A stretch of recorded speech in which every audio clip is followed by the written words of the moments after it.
ಕರೆದೀರಾ? ಏನು ವಿಶೇಷ? ಜಗತ್ತಿಗೆ ಇಂದು ಮಹಾಶಿವರಾತ್ರಿ.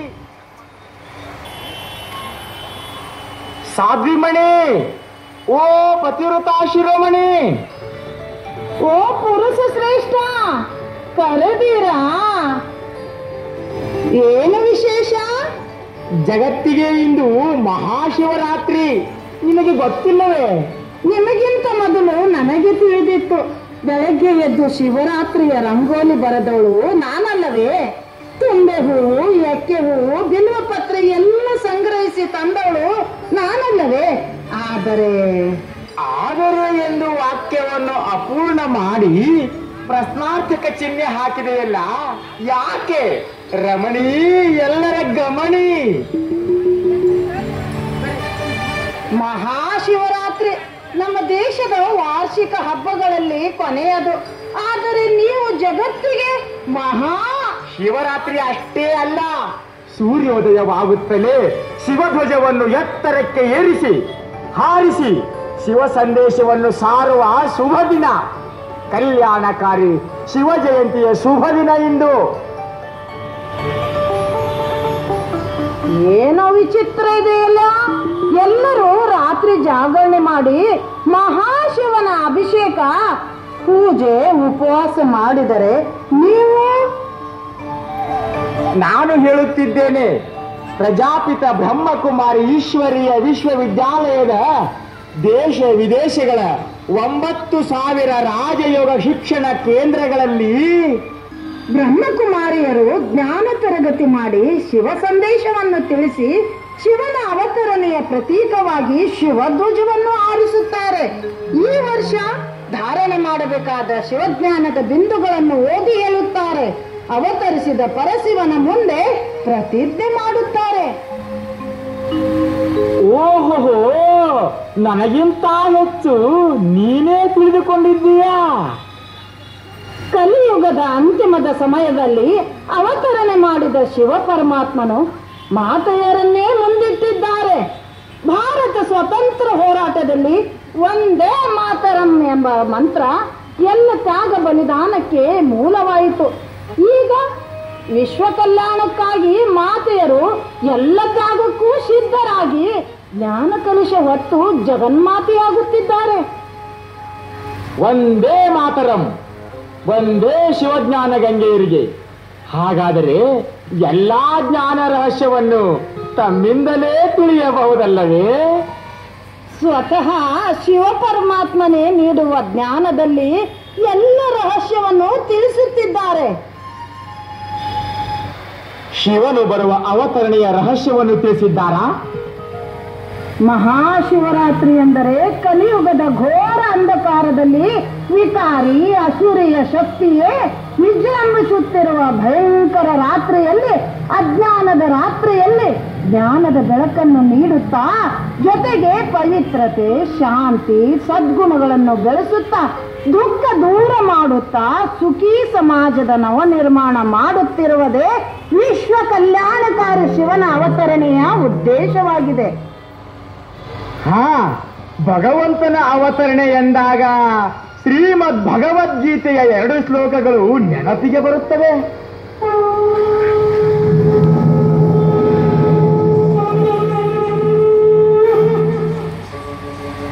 ಯದಾ ಯದಾ ಹಿ ಧರ್ಮಸ್ಯ ಗ್ಲಾನಿರ್ಭವತಿ ಭಾರತ ಅಭ್ಯುತ್ಥಾನಂ ಅಧರ್ಮಸ್ಯ ತದಾತ್ಮಾನಂ ಸೃಜಾಮ್ಯಹಂ ಪರಿತ್ರಾಣಾಯ ಸಾಧೂನಾಂ ವಿನಾಶಾಯ ಚ ದುಷ್ಕೃತಾಂ ಧರ್ಮ ಸಂಸ್ಥಾಪನಾರ್ಥಾಯ ಸಂಭವಾಮಿ ಯುಗೇ ಯುಗೇ. ನಮ್ಮ ಭಾರತ ದೇಶ ಭಗವಂತನ ಅವತರಣೆಯ ಪವಿತ್ರ ನಾಡು. ಅತ್ಯಂತ ಪ್ರಾಚೀನ ಕಾಲದಿಂದ ಪ್ರಪಂಚಕ್ಕೆ ಭಗವಂತನ ಜ್ಞಾನ ಸಂದೇಶವನ್ನು, ಅಂದರೆ ಆಧ್ಯಾತ್ಮಿಕ ಜ್ಞಾನವನ್ನು ನೀಡುತ್ತಾ ಬಂದಿರುವ ಏಕೈಕ ರಾಷ್ಟ್ರ. ಯಥಾರ್ಥವಾದ ಪರಮಾತ್ಮ ಆತ್ಮರ ಅಸ್ತಿತ್ವವನ್ನು ಅರಿತು ಆಚರಿಸುತ್ತಾ ಆರಾಧಿಸುತ್ತಾ ಬಂದಿರುವ ಪರಂಪರೆ ನಮ್ಮದು. ನಮ್ಮ ಋಷಿ ಮುನಿಗಳು, ಅವರ ಮಾರ್ಗದರ್ಶನ ಪಡೆಯುತ್ತಿದ್ದ ರಾಜ ಮಹಾರಾಜರು, ಪುರಾಣ ಪುರುಷರೆಲ್ಲ ಏಕದೇವನಾದ ಪರಂಜ್ಯೋತಿ ಶಿವನ ಆರಾಧನೆ ಮಾಡುತ್ತಾ ಬಂದಿದ್ದಾರೆ.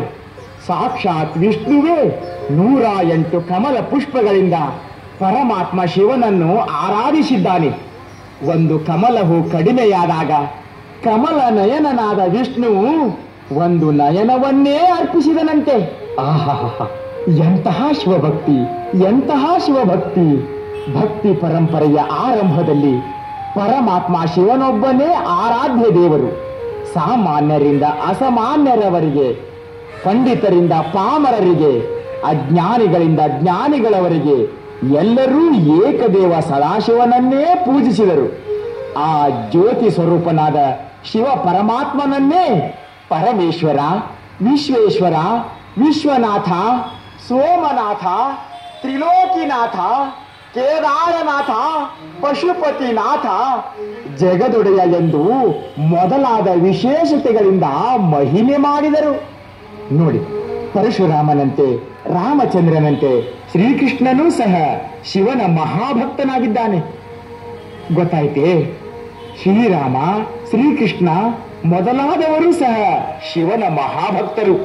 ಇವರು ಶಿವಲಿಂಗಗಳನ್ನು ಪ್ರತಿಷ್ಠೆ ಮಾಡಿ ನಿರ್ಮಿಸಿದ ಶಿವಾಲಯಗಳು ಇಂದಿಗೂ ಪ್ರಸಿದ್ಧವಾಗಿವೆ. ಶ್ರೀರಾಮನು ಶಿವಲಿಂಗವನ್ನು ಪೂಜಿಸಿದ ಸ್ಥಳವೇ ರಾಮೇಶ್ವರ ಕ್ಷೇತ್ರವಾಗಿದೆ. ಹಾಗಾದರೆ ಶ್ರೀಕೃಷ್ಣನೂ ಶಿವನ ಭಕ್ತನೇನು? ಶ್ರೀಕೃಷ್ಣನೇ ಪರಮಾತ್ಮನಾಗಿದ್ದಾನೆಂದು ನಾನು ಮತ್ತು ನನ್ನ ಹಾಗೆ ಅನೇಕರು ತಿಳಿದಿದ್ದಾರಲ್ಲ, ಏನು ಇದರ ಮರ್ಮ? ತಪ್ಪಲ್ಲ, ನಿನ್ನದು ಖಂಡಿತ ತಪ್ಪಲ್ಲ. ಕಾಲಕ್ರಮೇಣ ಭಕ್ತಿ ಮಾರ್ಗದಲ್ಲಿ ಅನೇಕ ದೇವರುಗಳ ಪೂಜೆ ಪ್ರಾರಂಭವಾಯಿತು. ಶೈವ, ವೈಷ್ಣವ ಎಂಬ ಪಂಥ ಬೆಳೆದವು. ವೈಷ್ಣವ ಪಂಥಕ್ಕೆ ಮೊದಲೇ ಸಾವಿರಾರು ವರ್ಷಗಳಿಂದ ಭಾರತ ದೇಶದಲ್ಲಿ ಶಿವನ ಆರಾಧನೆ ರೂಢಿಯಾಗಿತ್ತು. ಆದರೆ ವೈಷ್ಣವರು ಶಿವನಿಗಿಂತ ಭಿನ್ನವಾದ ಬೇರೆ ದೇವರು ವಿಷ್ಣು ಎಂದು ಹೇಳಿದರು. ವಿಷ್ಣುವೇ ಶಿವನ ಪೂಜೆ ಮಾಡಿದ ಎಂಬುದನ್ನು ಮರೆಮಾಚಿದರು. ಕೃಷ್ಣನೂ ಶಿವಭಕ್ತನೇ? ವಿಷ್ಣು ಶಿವನ ಭಕ್ತ. ವಿಷ್ಣುವಿನ ಅವತಾರವೆನಿಸಿದ ಕೃಷ್ಣನೂ ಶಿವನ ಭಕ್ತ. ಆಹಾ, ಬಾಯಲ್ಲಿ ಬೊಗಳು ಬಿಡುವುದು ಬಹಳ ಸುಲಭ. ಆದರೆ ಕೃಷ್ಣನು ಶಿವನ ಭಕ್ತ ಎನ್ನುವುದಕ್ಕೆ ಏನು ಆಧಾರವಿದೆ? ಉತ್ತರಾಂಚಲ ರಾಜ್ಯದ ಗೋಪೇಶ್ವರ ಎಂಬ ಪುಣ್ಯಕ್ಷೇತ್ರವಿದೆ. ಅಲ್ಲಿ ಕೃಷ್ಣನೇ ಸ್ಥಾಪಿಸಿದ ಜ್ಯೋತಿರ್ಲಿಂಗವಿದೆ. ಇದಕ್ಕೊಂದು ಕಾರಣವಿದೆ. ಶ್ರೀಕೃಷ್ಣನು ತನ್ನ ಮಾವನಾದ ಕಂಸ ಮತ್ತು ಅವನ ಅನುಚರರನ್ನು ಕೊಂದ ಪಾಪ ಪರಿಹಾರಕ್ಕಾಗಿ ಶಿವಲಿಂಗದ ಪ್ರತಿಷ್ಠೆ ಮಾಡಿ ಪೂಜಿಸಿದನು. ಗೋಪಾಲ ಸ್ಥಾಪಿಸಿದ ದೇವಾಲಯ ಗೋಪೇಶ್ವರ ದೇವಾಲಯ ಎಂದು ಇಂದಿಗೂ ಪ್ರಸಿದ್ಧವಾಗಿದೆ. ನಮ್ಮ ಕೃಷ್ಣ ಶಿವಭಕ್ತ ಎಂದು ಒಂದೇ ಉದಾಹರಣೆಯಿಂದ ಹೇಗೆ ಹೇಳುತ್ತೀರಿ? ಒಂದಲ್ಲ, ಎರಡಲ್ಲ, ಇನ್ನೂ ಉದಾಹರಣೆಗಳಿವೆ. ಅದರಲ್ಲಿ 2 ಪುರಾಣದ ಕಥೆಗಳು. ಕಥೆಯ? ಹೇಳಿ ಹೇಳಿ. ಪುರಾಣದ ಕಥೆ ನನಗೆ ತುಂಬಾ ಇಷ್ಟ. ಶ್ರೀಕೃಷ್ಣ ಸತ್ಯಭಾಮೆಗೆ ಸ್ವರ್ಗಲೋಕದ ಪಾರಿಜಾತ ಹೂವನ್ನು ತರಲು ಪಾರಿಯಾತ್ರ ಪರ್ವತದಲ್ಲಿ ಮಹಾಶಿವರಾತ್ರಿ ಎಂದು ಶಿವನನ್ನು ಕುರಿತು ತಪಸ್ಸು ಮಾಡಿ ದೇವೇಂದ್ರನನ್ನು ಸೋಲಿಸಲು ಶಿವ ಪರಮಾತ್ಮನಿಂದ ವರವನ್ನು ಪಡೆದನು. ನಂತರ ದೇವೇಂದ್ರನನ್ನು ಸೋಲಿಸಿ ಪಾರಿಜಾತ ವೃಕ್ಷವನ್ನು ತಂದು ಸತ್ಯಭಾಮೆಯ ತೋಟದಲ್ಲಿ ನೆಟ್ಟನು. ಹಾಗೆಯೇ ಕೃಷ್ಣನ ಪತ್ನಿ ಜಾಂಬುವತಿಗೆ ಪುತ್ರ ಸಂತಾನವಿರಲಿಲ್ಲ. ಜಾಂಬುವತಿ ತುಂಬಾ ನೊಂದುಕೊಂಡಾಗ ಕೃಷ್ಣನು ಹಿಮಾಲಯಕ್ಕೆ ತೆರಳಿ ಶಿವನನ್ನು ಕುರಿತು ತಪಸ್ಸು ಮಾಡಿ ಶಿವ ಪರಮಾತ್ಮನಿಂದ ಜಾಂಬುವತಿಗೆ ಪುತ್ರ ಸಂತಾನವಾಗುವ ವರವನ್ನು ಪಡೆದನು. ಶಿವನ ವರದಿಂದ ಜಾಂಬುವತಿಗೆ ಜನಿಸಿದ ಪುತ್ರನಿಗೆ ಸಾಂಬ ಎಂದು ನಾಮಕರಣ ಮಾಡಿದರು. ಹೌದೌದು, ಇದು ಕಥೆಯಾಯ್ತು ಬಿಡಿ. ಏನಾದರೂ ಜೀವಂತ ಉದಾಹರಣೆ ಇದೆಯಾ? ಇದೆ. 2 ಪುಣ್ಯ ಕ್ಷೇತ್ರಗಳಲ್ಲಿ ಶ್ರೀಕೃಷ್ಣ ಶಿವಲಿಂಗ ಸ್ಥಾಪಿಸಿ ಪೂಜೆ ಮಾಡಿದನೆಂದು ಭಕ್ತರು ಹೇಳುತ್ತಾರೆ. ಶ್ರೀಕೃಷ್ಣ ಪೂಜಿಸಿದ ಶಿವನೆಂದು ವಿಶೇಷ ಭಕ್ತಿಯಿಂದ ಪೂಜಿಸುತ್ತಾರೆ. ಹೌದೇ? ಹಾಗಾದರೆ ಆ ಪುಣ್ಯಕ್ಷೇತ್ರಗಳು ಯಾವುವು? ಮೊದಲೇ ಹೇಳಿದೆನಲ್ಲ, ಗೋಪೇಶ್ವರ ಕ್ಷೇತ್ರ ಉತ್ತರಾಂಚಲದಲ್ಲಿದೆ. ಇಂದಿಗೂ ಜನ ಶ್ರೀಕೃಷ್ಣ ಪೂಜಿಸಿದ ಲಿಂಗ ಎಂದು ಭಕ್ತಿಯಿಂದ ಪೂಜಿಸುತ್ತಿದ್ದಾರೆ. ರಾಮೇಶ್ವರನಂತೆ ಗೋಪೇಶ್ವರವೂ ಕೂಡ ಪುಣ್ಯಕ್ಷೇತ್ರವಾಗಿದೆ. ಕೃಷ್ಣ ಮತ್ತು ಪಾಂಡವರು ಪೂಜಿಸಿದ ಶಿವಾಲಯವೇ ಸ್ಥಾನೇಶ್ವರ. ಇದು ಹರಿಯಾಣ ಜಿಲ್ಲೆಯಲ್ಲಿದೆ. ಹರಿಯಾಣ ಸರಕಾರವೇ ಒಂದು ಬೋರ್ಡಿನಲ್ಲಿ ಬರೆದು ಹಾಕಿದ್ದಾರೆ. ಮಹಾಭಾರತ ಯುದ್ಧಕ್ಕೂ ಪೂರ್ವದಲ್ಲಿ ಪಾಂಡವರು ಶ್ರೀಕೃಷ್ಣನೊಂದಿಗೆ ಇಲ್ಲಿಗೆ ಬಂದು ಭಗವಾನ್ ಶಿವನ ಪೂಜೆ ಮಾಡಿ ಅರ್ಚನೆಗೈದು ಮಹಾಭಾರತ ಯುದ್ಧದಲ್ಲಿ ವಿಜಯಗಳಾಗುವಂತೆ ಪ್ರಾರ್ಥಿಸಿದರು. ಹಾಗೆಯೇ ಶ್ರೀಕೃಷ್ಣ ಮತ್ತು ಅರ್ಜುನ ಕುರುಕ್ಷೇತ್ರ ಯುದ್ಧಕ್ಕೆ ಹೋಗುವ ಮೊದಲು ಸಮೀಪದ ಬ್ರಹ್ಮಾ ಮಹಾಸರೋವರದಲ್ಲಿ ಮಿಂದು ಅಲ್ಲಿಯೇ ಇದ್ದ ಸರ್ವೇಶ್ವರ ಮಹಾದೇವನಿಗೆ ಪೂಜೆ ಸಲ್ಲಿಸಿ ವಿಜಯ ಪ್ರಾಪ್ತಿಗಾಗಿ ಪ್ರಾರ್ಥಿಸಿದರು. ಓಹೋ, ಪಾಂಡವರಿಗೆ ಶ್ರೀಕೃಷ್ಣನೇ ದೇವರೆಂದು ತಿಳಿದಿದೆ. ಆದರೆ ಇದನ್ನು ನೋಡಿದಾಗ ಪಾಂಡವರು ಮತ್ತು ಶ್ರೀಕೃಷ್ಣ ಪೂಜಿಸಿದ ದೇವರು ಮಹಾದೇವ, ಈಶ್ವರ, ಶಿವ ಎನ್ನುವುದು ಈಗ ಸ್ಪಷ್ಟವಾಯಿತು. ಏಕದೇವನಾದ ಶಿವನ ಮಹಿಮೆ ಎಷ್ಟು ಅಪಾರವಾಗಿದೆ ನೋಡಿ. ಹೌದು ಹೌದು, ಇದೇ ಶ್ರೀಕೃಷ್ಣ ಮಹಾಭಾರತ ಯುದ್ಧದ ಆರಂಭದಲ್ಲಿ ಮಾಡಿದ ಗೀತೋಪದೇಶದಲ್ಲಿ ಏಕೈಕನಾದ ಪರಮೇಶ್ವರನ ದಿವ್ಯ ಸ್ವರೂಪವನ್ನೇ ವಿವರಿಸಿದ್ದಾನೆ. ಹೌದಾ? ಅದನ್ನೇ ಸ್ವಲ್ಪ ವಿವರವಾಗಿ ಹೇಳಿ. ಶ್ರೀಮದ್ ಭಗವದ್ಗೀತೆಯಲ್ಲಿ ಒಟ್ಟು 700 ಶ್ಲೋಕಗಳಿವೆ. ಅದರಲ್ಲಿ 126 ಶ್ಲೋಕಗಳು ಧೃತರಾಷ್ಟ್ರ, ದುರ್ಯೋಧನ, ಸಂಜಯ, ಅರ್ಜುನ ಪಾತ್ರಗಳು ಹೇಳಿದ ಪ್ರಶ್ನಿಸಿದ ಶ್ಲೋಕಗಳು. ಉಳಿದ 574 ಶ್ಲೋಕಗಳಲ್ಲಿ ಕೆಲವು ಈಶ್ವರ ಉವಾಚ ಮತ್ತು ಕೃಷ್ಣ ಉವಾಚ ಶ್ಲೋಕಗಳು ಮಿಶ್ರಣಗೊಂಡಿವೆ. ಅಂದರೆ ಶಿವಭಕ್ತನಾದ ಕೃಷ್ಣನು ಶಿವನ ಮಹಿಮೆ ಮಾಡಿದ್ದಾನೆಯೇ? ಹೌದು ಹೌದು, ಸರಿಯಾಗಿ ಹೇಳಿದೆ. ಶ್ರೀಕೃಷ್ಣನಿಗಿಂತ ಭಿನ್ನವಾದ ಪರಮಾತ್ಮ ಬೇರೆ ಇದ್ದಾನೆ. ಅವನೇ ಈಶ್ವರ, ಅವನೇ ಜ್ಯೋತಿ ಸ್ವರೂಪಿ. ಅದೇ ಶ್ರೀಕೃಷ್ಣ ಅರ್ಜುನರ ಸಂವಾದವನ್ನೇ ಕೇಳು ನೋಡು. ಕಥಂ ವಿದ್ಯಾಮಹಂ ಯೋಗಿನ್ ತ್ವಾಂ ಸದಾ ಪರಿಚಿಂತಯನ್ ಕೇಶು ಕೇಶು ಚ ಭಾವೇಶು ಚಿಂತ್ಯೋಸಿ ಭಗವನ್ಮಯ.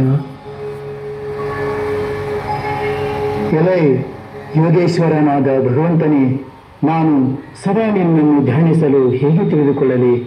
ಯಾವ ಯಾವ ಭಾವಗಳಲ್ಲಿ ನಿನ್ನನ್ನು ಧ್ಯಾನಿಸಲಿ?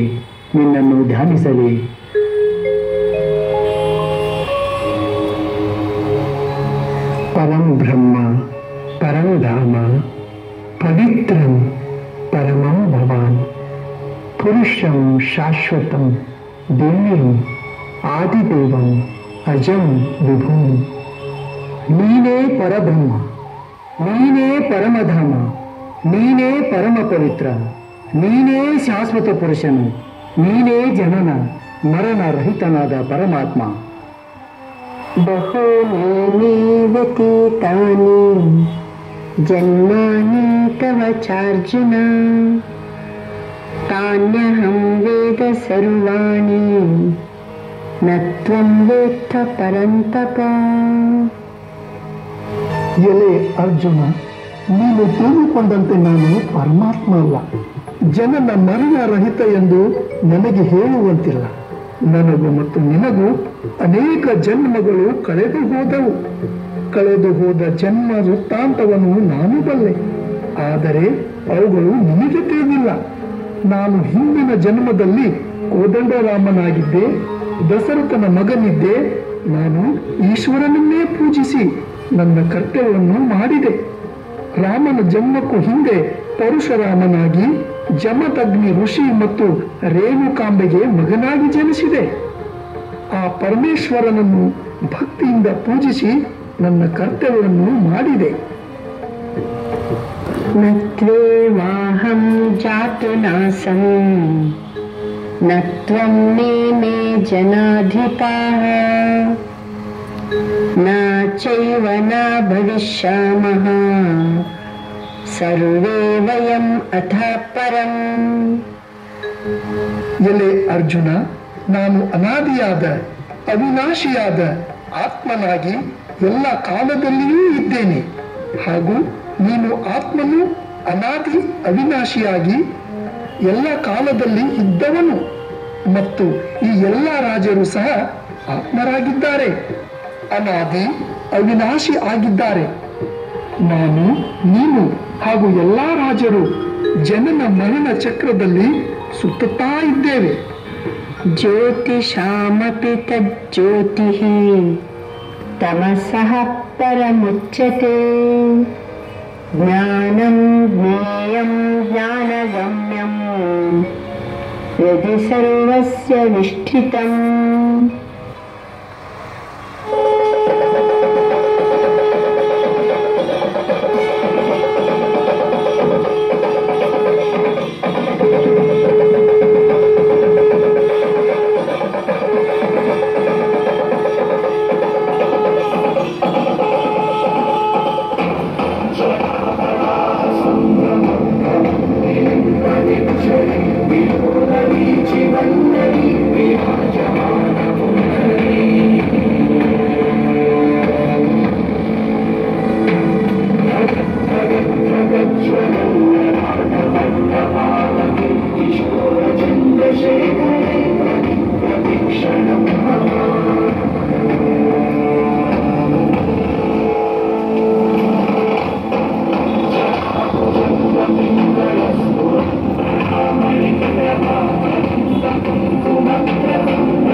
ಸರ್ವರು ಆತ್ಮಗಳು, ಸರ್ವ ಆತ್ಮ ಜ್ಯೋತಿಗಳು, ನಕ್ಷತ್ರದಂತೆ ಹೊಳೆಯುವ ಜ್ಯೋತಿರ್ಬಿಂದುಗಳು. ಆ ಪರಮಾತ್ಮನಾದರೂ ಆತ್ಮ ಜ್ಯೋತಿಗಳಿಗೆ ಶ್ರೇಷ್ಠವಾದ ಪರಂಜ್ಯೋತಿ ಸ್ವರೂಪನಾಗಿದ್ದಾನೆ. ಆ ಈಶ್ವರನು ಅಜ್ಞಾನವೆಂಬ ಕತ್ತಲೆಯನ್ನು ಕಳೆಯಬಲ್ಲ ಜ್ಞಾನೇಶ್ವರನಾಗಿದ್ದಾನೆ. ಜ್ಞಾನ ಸ್ವರೂಪನಾಗಿರುವ ಪರಮಾತ್ಮನನ್ನು ಜ್ಞಾನದಿಂದಲೇ ತಿಳಿಯಬಹುದು. ಜ್ಞಾನದ ಕಣ್ಣಿನಿಂದ ಆ ಈಶ್ವರನನ್ನು ಕಾಣಬಹುದು. ಜ್ಞಾನದ ಆಧಾರದಲ್ಲಿ ಜ್ಞಾನ ಯೋಗಿಗಳು ಸದಾ ಪರಮಾತ್ಮ ಶಿವನನ್ನು ತಮ್ಮ ಮನಸ್ಸಿನಲ್ಲಿ ನೆನೆಸಬಹುದು. ಕವಿಂ ಪುರಾಣಂ ಅನುಶಾಸಿತಾರಂ ಅಣೋರಿಣಿಯಾಂ ಸಮರುಸ್ಮರೇಭ್ಯಃ ಸರ್ವಸ್ಯ ಧಾತಾರಂ ಅಚಿಂತ್ಯ ರೂಪಂ ಆದಿತ್ಯವರ್ಣಂ ತಮಸಾ ಪರಸ್ತಾತ್. ಆ ಪರಮೇಶ್ವರನು ಅಚಿಂತ್ಯ ರೂಪ ಅಂದರೆ ಇಂದ್ರಿಯಗಳಿಗೆ ಅಗೋಚರ, ಅಣುವಿಗಿಂತಲೂ ಸೂಕ್ಷ್ಮವಾಗಿರುವನು, ಶ್ವೇತವರ್ಣನು, ಪಾರಲೌಕಿಕನು, ಪುರಾಣನು, ಅನಾದಿ ಕಾಲದವನು, ಅನುಶಾಸನ ನಿಯಾಮಕನು, ಸರ್ವಕ್ಕೂ ಧಾತೃವು, ಅಜ್ಞಾನದ ಕತ್ತಲೆಯನ್ನು ಹೋಗಲಾಡಿಸಬಲ್ಲವನು. ಅವನೇ ಜ್ಞಾನೇಶ್ವರ, ಅವನೇ ಪರಮೇಶ್ವರ. ತಮೇವ ಶರಣಂ ಗಚ್ಚ ಸರ್ವಭಾವೇನ ಭಾರತ ತತ್ಪ್ರಸಾದಾತ್ ಪರಾಂ ಶಾಂತಿಂ ಸ್ಥಾನಂ ಪ್ರಾಪ್ಸ್ಯಸಿ ಶಾಶ್ವತಂ. ಆದುದರಿಂದ ಆ ಪರಮೇಶ್ವರನಿಗೆ ಸರ್ವ ಭಾವಗಳಿಂದ ಶರಣಾಗು. ಪ್ರಕೃತಿಯ ಭಾವದಲ್ಲಾಗಲಿ, ಶರೀರ ಭಾವದಲ್ಲಾಗಲಿ, ಆತ್ಮಭಾವದಲ್ಲಾಗಲಿ ದಾತನಾಗಿರುವ ಈಶ್ವರನಿಗೆ ಶರಣಾದರೆ ಅವನ ಪೂರ್ಣ ಅನುಗ್ರಹವಾಗುತ್ತದೆ. ಜಂಜಾಟದಿಂದ ತುಂಬಿದ ದುಃಖ ದುಮ್ಮಾನಗಳಿಂದ ದುರ್ಬಲವಾದ ಜೀವನದಲ್ಲಿ ಪರಮಶಾಂತಿಯನ್ನು, ಶಾಶ್ವತವಾದ ನೆಮ್ಮದಿಯ ಸ್ಥಾನವನ್ನು ಪಡೆಯುವೆ. ಶ್ರೀಮದ್ ಭಗವದ್ಗೀತೆಯಲ್ಲಿ ಶ್ರೀಕೃಷ್ಣನೇ ಭಗವಂತನ ಪರಿಚಯವನ್ನು ಮಾಡಿರುವುದು ಎಷ್ಟು ಸ್ಪಷ್ಟವಾಗಿದೆ ನೋಡಿ. ಅವನಿಗೇ ಶರಣಾಗು ಎಂದು ಶ್ರೀಕೃಷ್ಣ ಹೇಳಿದ್ದಾನೆ. ಹಾ, ಈಗ ಸ್ಪಷ್ಟವಾಯಿತು.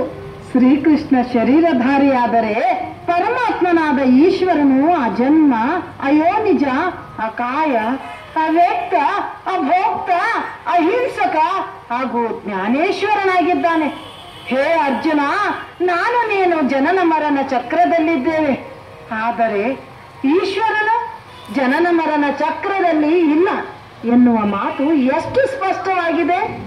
ಹೌದು ಹೌದು, ಕೃಷ್ಣ ಹೇಳುವುದು ಅರ್ಜುನನಿಗೆ ಮಾತ್ರವಲ್ಲ, ಅರ್ಜುನನಂತೆ ಹೋರಾಟಕ್ಕೆ ನಿಂತಿರುವ ಈ ಪ್ರಪಂಚದ ಜೀವನ ಹೋರಾಟದಲ್ಲಿ ನಿಂತಿರುವ ನಮಗೆಲ್ಲ ಭಗವದ್ಗೀತೆಯ ಸಂದೇಶವನ್ನು ಹೇಳಲಾಗಿದೆ. ಆದರೆ ಸ್ವಯಂ ಭಗವಂತನೇ ಹೇಳಿರುವ ಕೆಲವು ಅಮೂಲ್ಯ ಸಂದೇಶಗಳೂ ಇವೆ. ದಿವ್ಯ ಅವತರಣೆಯ ಬಗ್ಗೆ ಸಂಭವಾಮಿ ಯುಗೆ ಯುಗೆ ಎಂದು ಹೇಳಿರುವಂತೆ ತನ್ನ ದಿವ್ಯ ಸ್ವರೂಪದ ಪರಿಚಯವನ್ನು ತಾನೇ ಮಾಡಿರುವ ಮಾತುಗಳನ್ನು ಶಿವತಂದೆಯ ಮಕ್ಕಳಾದ ನಾವೆಲ್ಲ ಕೇಳಿದೆವು. ಯೋಗೇಶ್ವರನಾದ ಭಗವಂತನ ಸತ್ಯ ಪರಿಚಯವನ್ನು ಪಡೆದು ಧನ್ಯನಾದೆ ಕೃಷ್ಣ, ಧನ್ಯನಾದೆ. ಸರ್ವಭಾವಗಳಿಂದ ಮಹೇಶ್ವರನಿಗೆ ಶರಣಾಗತವಾಗಿ ನನ್ನ ಕರ್ತವ್ಯವನ್ನು ಮಾಡುತ್ತೇನೆ.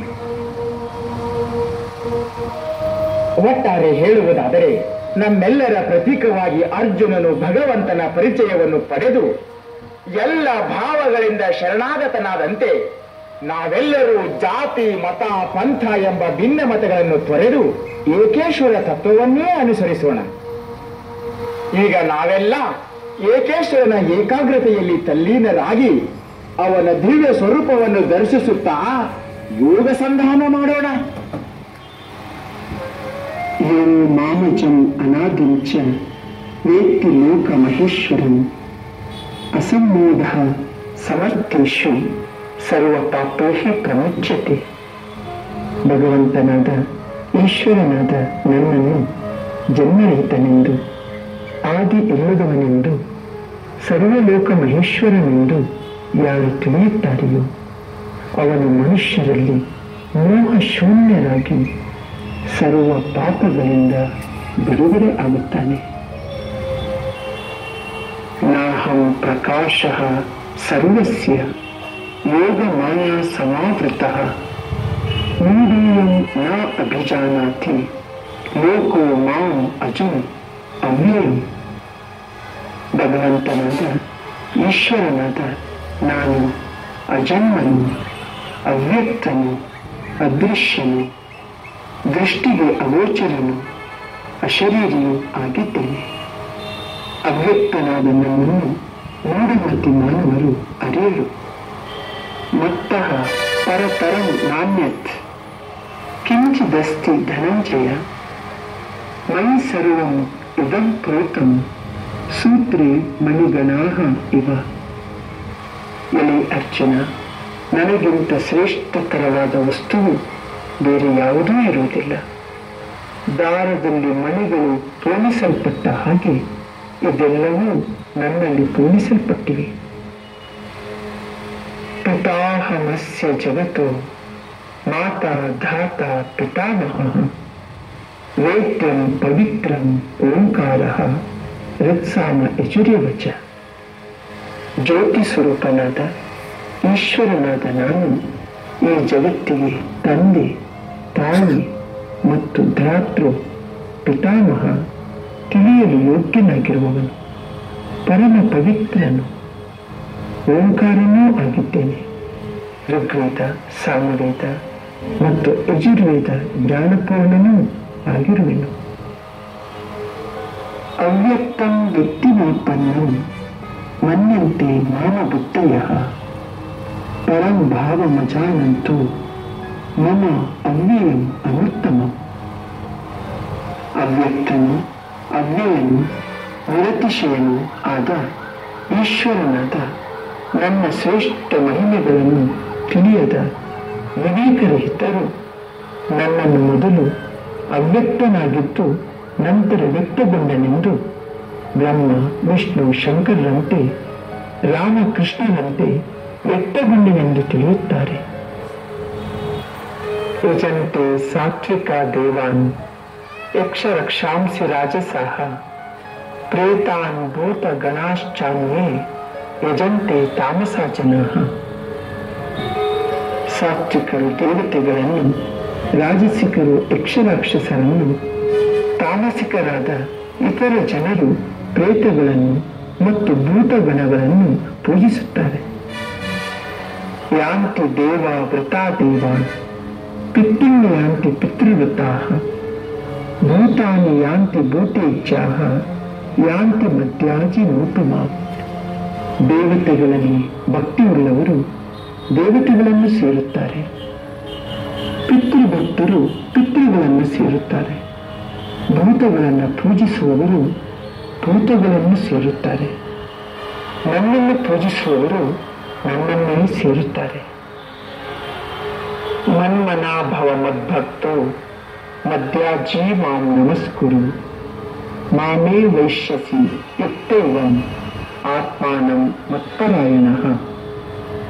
ನನ್ನಲ್ಲಿ ಮನಸ್ಸುಳ್ಳವನಾಗಿರು, ನನ್ನ ಭಕ್ತನಾಗಿರು, ನನ್ನನ್ನೇ ಪೂಜಿಸುವವನಾಗಿರು, ನನಗೇ ನಮಸ್ಕರಿಸು. ಹೀಗೆ ನಾನೇ ಪರಮಗತಿಯನ್ನು ತಿಳಿದುಕೊಂಡು ನನ್ನಲ್ಲಿ ಮನಸ್ಸನ್ನು ನಿಲ್ಲಿಸು, ನನ್ನನ್ನೇ ಪಡೆಯುವೆ. ಅನನ್ಯ ಚಿಂತೆಯಂತೋ ಮಾಂ ಯೇ ಜನಾಃ ಪರಿಪಾಸತೆ ತೇಷಾಂ ನಿತ್ಯಾಭಿಯುಕ್ತಾನಾಂ ಯೋಗಕ್ಷೇಮವಹಾಮ್ಯಹಂ. ಅನನ್ಯರಾಗಿ ನನ್ನನ್ನೇ ಧ್ಯಾನಿಸುತ್ತಿರುವ ಯೋಗಿಗಳು ನನ್ನನ್ನೇ ನೆನಪು ಮಾಡುತ್ತಾರೆಯೋ ನಾನು ವಹಿಸಿಕೊಳ್ಳುತ್ತೇನೆ. ಸರ್ವಧರ್ಮಾನ್ ಪರಿತ್ಯಜ್ಯ ಮಾಮೇಕಂ ಶರಣಂ ವ್ರಜ ಅಹಂ ತ್ವಾಂ ಸರ್ವತಾಪೇಭ್ಯೋ ಮೋಕ್ಷಯಿಷ್ಯಾಮಿ ಮಾ ಶುಚಃ. ಎಲ್ಲ ಭಿನ್ನ ಮತಗಳನ್ನು ತ್ಯಜಿಸಿ ಭಗವಂತನಾದ ನನ್ನ ಸತ್ಯ ಸ್ವರೂಪವನ್ನು ತಿಳಿದು ನನಗೇ ಶರಣಾಗಬೇಕು. ಇದರಿಂದಲೇ ಎಲ್ಲ ಪಾಪಗಳಿಂದ, ದುಃಖ ದುಮ್ಮಾನಗಳಿಂದ ಬಿಡುಗಡೆ ಹೊಂದುವಿರಿ.